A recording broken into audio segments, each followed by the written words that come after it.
These are devotions for people at a social distance. When I read the scriptures, especially as I approach them in a meditative way at the beginning of the day, I am often just looking for like a verse or a few words that just sort of jump out to me and that just sort of connect to what I see going on in the world around me. And that happened for me a big time this morning as I was reading in the gospel, just been following some lectionary passages, Luke chapter 11, verse 17. And this is what it says in verse 17. But Jesus knew what they were thinking and said to them, "Every kingdom divided against itself becomes a desert, and a house falls on house." Now, there is a larger context to this saying of Jesus. No question, this is about people accusing Jesus using the power of Satan or the devil or evil to cast out demons. And he says, well, doesn't work like that. You can't use evil to cast out evil.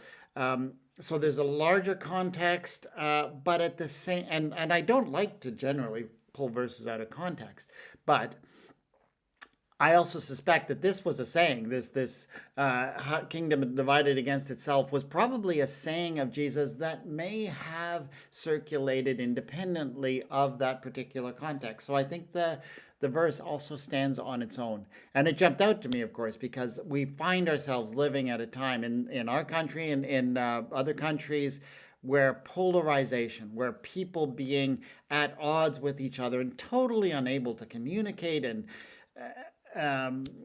get anywhere together seems to be at an all-time high. We are living in a kingdom, in a country divided in ways that we've never been divided before. And it made me wonder, it jumped out at me, can this country stand if this is what goes on?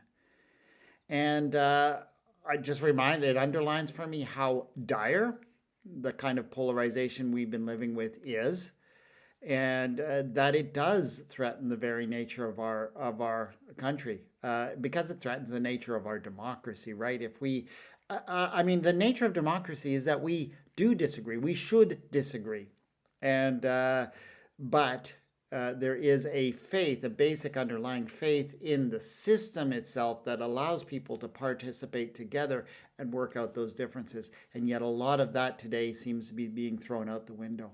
And what do we do about it? Now, I do not think the answer to that is unity at all costs, that we should just, back down and give in to whatever, the people we disagree with and let them have their way with it.